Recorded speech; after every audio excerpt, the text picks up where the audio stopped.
Headship is the divine calling of a husband to take primary responsibility for Christ-like servant leadership,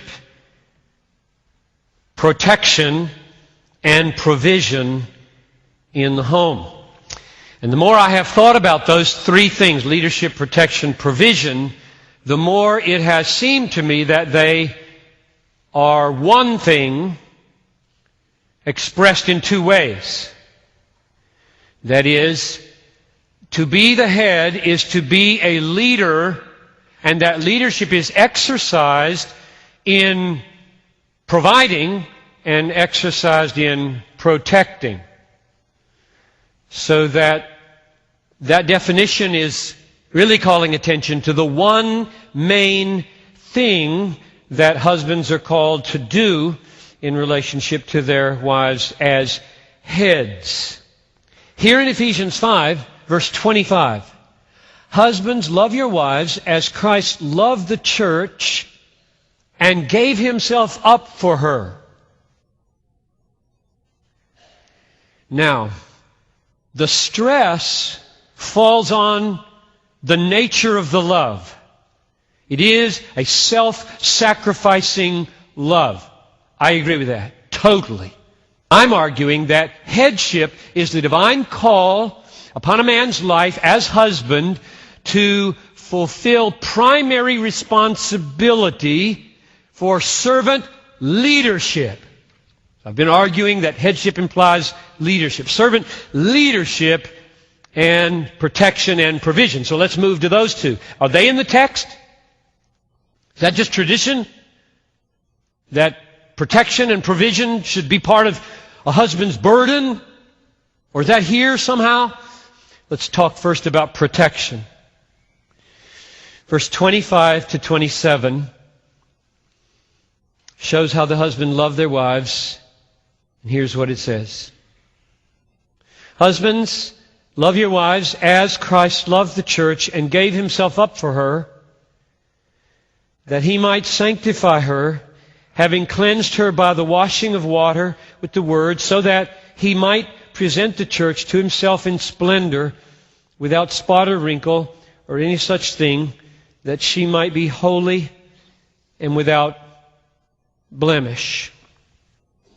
In the words, gave himself up for her, you cannot fail to hear the rest of this book that has been describing what that means. When he gave himself up for her, he bore her sins.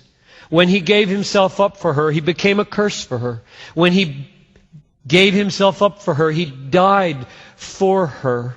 When he gave himself up for her, he reconciled her to God and enabled her to escape the wrath of God.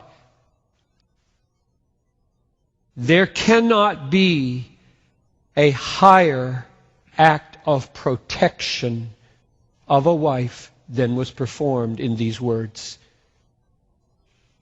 You and I, part of the bride, if you're a believer, are under the greatest danger except for what our husband has done for us. He has died for us. He has borne our sins. He became a curse for us. He enabled us to escape the danger we were in, condemnation, hell.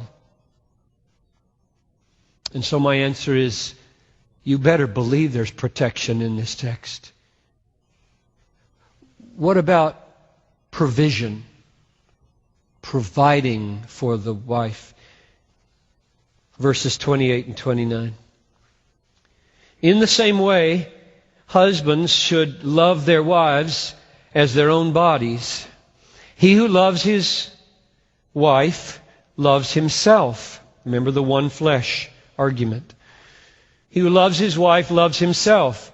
For no one ever hated his own flesh, but nourishes it and cherishes it, just as Christ does the church.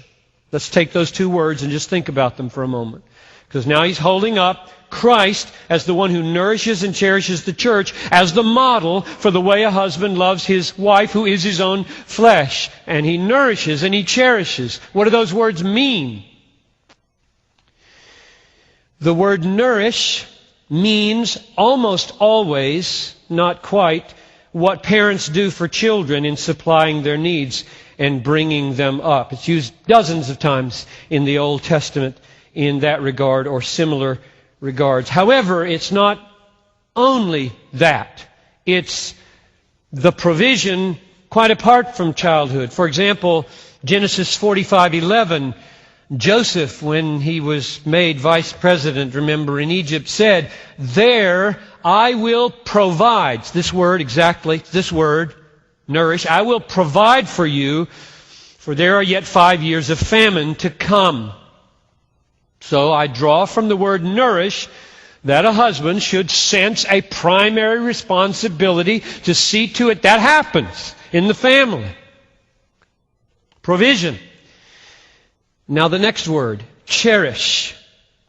That word is used only one other time by Paul. In fact, I think only one other time in the New Testament. Namely, 1 Thessalonians 2:7. And listen to the sweetness of Paul's usage of it to express his relation to the church. It has a connotation of a nurse with an infant, but Paul now, for himself relating to the church, and then for a husband relating to a wife, here's what he says. "We were gentle among you, like a nursing mother taking care," there's the word, cherishing, taking care of her own children. And the point in using this with regard to the church isn't to belittle the church, but to emphasize the tender care that Christ has for the church and the husband should have to take care of his wife. So my answer is yes. Not only do you have evidences of headship, meaning leadership, you have now evidences that a husband should, in his leadership, exercise it in protecting and exercise it in providing, cherishing, nourishing, caring for his wife.